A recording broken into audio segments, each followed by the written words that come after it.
Hi, this is Ridea Keeping It Real, and welcome back to my YouTube channel.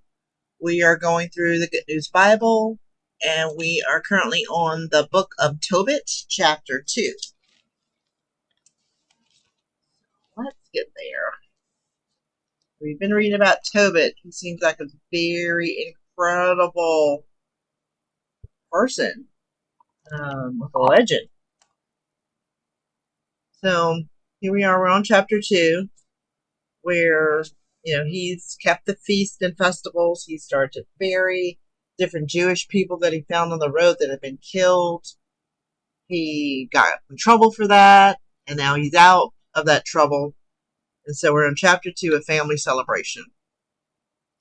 So when I returned home, I was reunited with my wife Anna and my son Tobias at the harvest festival, which is also called Festival of Weeks. So these festivals have never ended, and we should be keeping them. We looked at the calendar before about when that was, but that's a research topic. When are these festivals? Because they've hit all this. So this is our job to go back, find out when these festivals are about, when they are, and celebrate them. I sat down to a delicious meal. When I saw how much food there was on the table, I said to Tobias, "Son, go out and find some fellow Jew who is living in poverty here in exile, someone who takes God's commands seriously. Bring him back to you. Bring him back with you so that he can share this festival meal with us. I won't start eating until you come back." In Murda and Nineveh. So Tobias went out to look for such a person, but he quickly returned shouting, "Father, Father!" "Yes, what is it?" I asked. "One of our people was just murdered. Someone strangled him and threw his body into the marketplace." I jumped up and left the table without even touching my food. I removed the body from the street and carried it to the little shed where I left it until sunset, when I could bury it. That's interesting. He buried it at sunset. Something about that.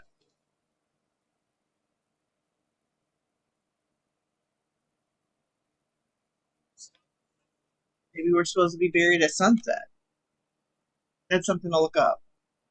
Then I returned home and washed so to purify myself. We read all about that in the Old Testament about touching a dead body. In the deep sorrow, I ate my dinner. I was reminded of what the prophet Amos had said to the people of Bethel. Your festivals will be turned into funerals, and your glad songs will become cries of grief. I began to weep. After sunset, I went out, dug a grave, and buried the man. Which really, why can't we be buried like that today? Because it's become commercialized and capitalized and a quote unquote business. My neighbors thought I was crazy. "Haven't you learned anything?" they asked. "You've already been hunted down once for burying the dead, and you would have been killed if you had not run away. But here you are again, doing the same thing all over again." Here he is burying the dead body, with his friends over top of him. Tobit is blinded. That night I washed so as to purify myself and went out into my courtyard to sleep by the wall. It was a hot night, and I did not pull the cover over my head. Sparrows were on the wall right above me, but I did not know it. Their warm droppings fell into my eyes, causing a white film to form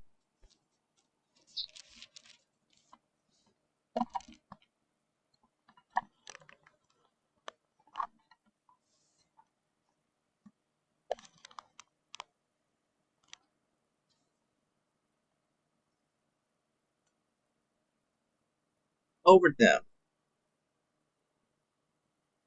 I went to one doctor after another, but the more they treated me with the medicines, the worse my eyes became, until finally I was completely blind.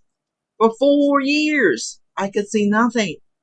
My relatives were deeply concerned about my condition, and Haikar supported me for 2 years before he went to the land of Elam, a family quarrel. After Haikar, I think that's his nephew, left, My wife Anna had to go to work, so she took up weaving like many other women. The people she worked for would pay her when she delivered the cloth. One spring day, she cut a finished piece of cloth from her loom and took it to the people who had ordered it. They paid her the full price and also gave her a goat. When Anna came home with the goat, it began to bleat. I called out, "Where did that goat come from? You stole it, didn't you? Take it right back to the owners. It's not right to eat stolen food." "No," she replied. "It was given to me as a gift in addition to what I got for the cloth." But I didn't believe her, and I blushed for shame for what she had done. I ordered her to return the goat to the owners. But she had the last word. "Now I see what you're really like," she shouted. "Where's all your concern of yours for others? What about all those good deeds you used to do?" Okay, so he had a bad yeah, moment. Didn't believe his wife. So he's treating his family members really bad, but treating others really good. My son says that all the time.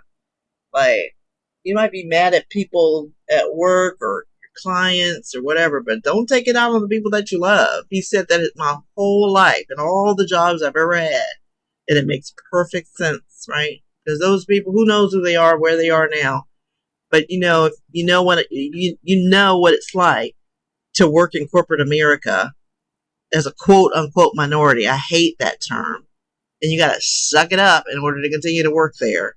It's like torture. Thank God I don't have to go through that anymore. But I know some people are in that situation. I wrote a whole book about it called Just Quit and Live. Sometimes you just got to let go of what's not working and to let come what will work. And it's hard to do, but okay. I digress. Tobit, chapter 3. Tobit's prayer. I was so embarrassed and ashamed that I sighed and began to cry. Then I choked back my tears and I prayed. This is his prayer. You are righteous, Most High. You are merciful in all you do, faithful in all your ways. You are the judge of this world. I beg you, treat me with kindness. Do not punish me for my sins, not even the sins of which I am unaware. My ancestors rebelled and disobeyed your commands, but do not punish me for their sins. You let our people be plundered, taken captive, and killed. You made an example of our people, an object of contempt and disgrace in all the nations where you scattered us. You have often judged my ancestors for their sins and punished me for mine. We were disloyal and rejected your commands, so our punishment has always been just. Now treat me as you please. Take my life away and free me from this world. Wow. Let my body return to the earth. I would be better off dead. I am tormented by insults I don't deserve and weighed down with despair. Lord, give me command. Bring all my troubles to an end.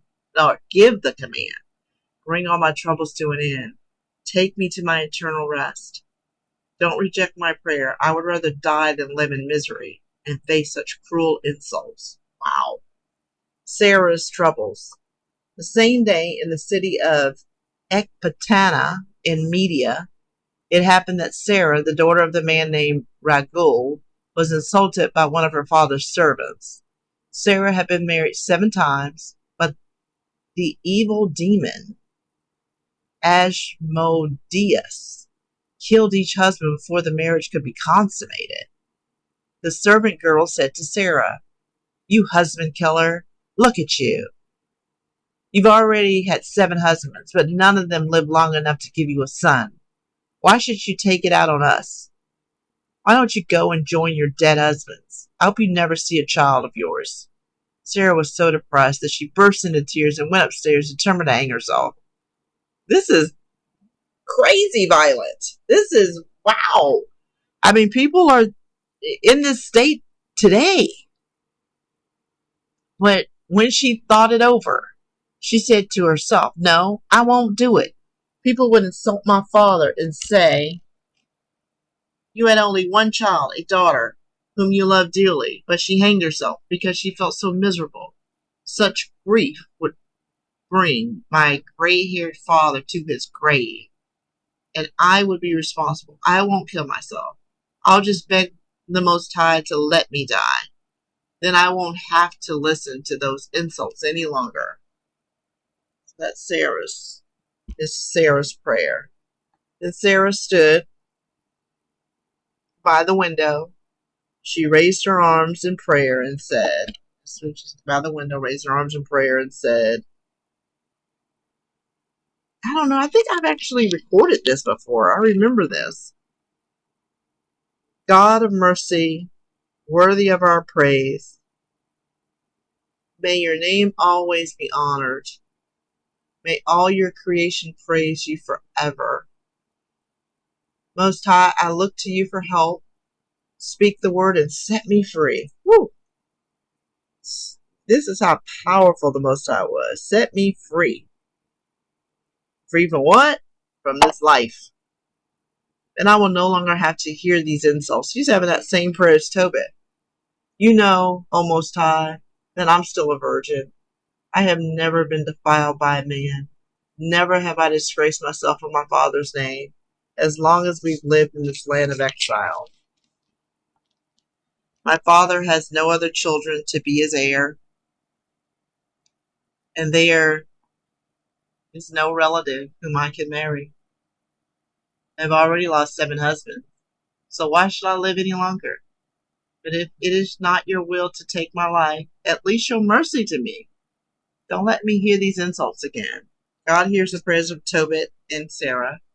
And Tobit and Sarah, as Tobit and Sarah were praying, God in heaven heard their prayers and sent his angel Raphael to help them. The same angels exist. Those same angels are here to help us, and they are in the building, folks. We see it with all these different things that are happening across the world in the news. He was sent to remove the white film from Tobit's eyes so that he could see again, and to arrange a marriage between Sarah and Tobit's son Tobias, who, as her cousin, had the right to marry her. Raphael was also ordered to expel the demon Asmodeus from Sarah. In the very moment that Tobit went back into his house from the courtyard, Sarah to her house in Ecbatana was coming downstairs. Wait. At the very moment that Tobit went back into his house from the courtyard, Sarah in her house in Ecbatana was coming downstairs. Okay. So Tobit's advice to Tobias. That same day, Tobit remembered the money that he had left with Gable at Rages in Media. He thought to himself, now that I have asked God to let me die, I should call my son Tobias and tell him about the money. More reasons for what I talked about the Black Folder Project. Tell people what you have going on. People you trust. Or put it in the Black Folder. So Tobit called Tobias and said to him, son, when I die, give me a proper burial. And after I'm gone, show respect to your mother. Take care of her for the rest of her life. And when she dies, bury her beside me. Remember, she risked her life to bring you into this world. So try to make her happy and never do anything that would worry her. Every day of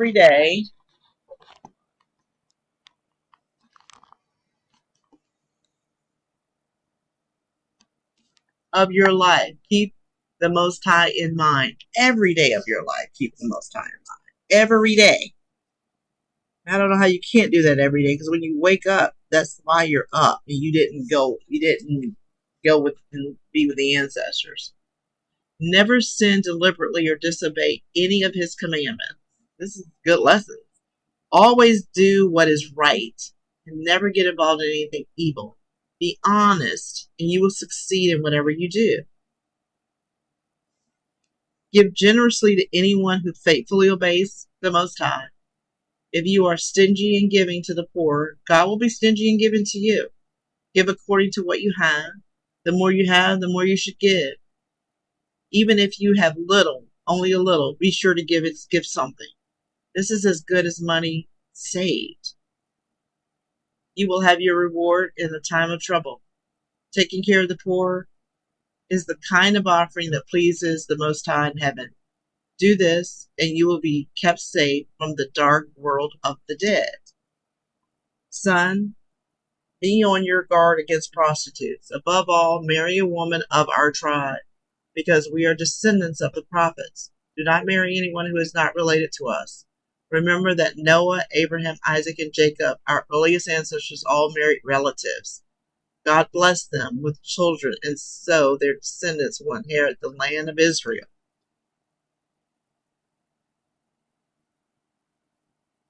Son, be loyal to your own relatives. Most High blessed them with children, and so their descendants will inherit the land. Son, be loyal to your own relatives. Don't be too proud to marry one of them.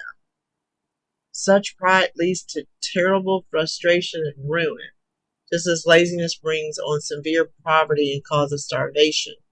Pay your workers each day. Never keep back their wages overnight. Honor the Most High in this way, and He will reward you. Behave properly at all times. Never do to anyone else something that you would not want someone to do to you. Golden rule. Do not drink as much wine that you get, do not drink so much wine you get drunk, and do not let drinking become a habit. Give food to the hungry and clothes to people in need. If you are prosperous, give generously and do it gladly.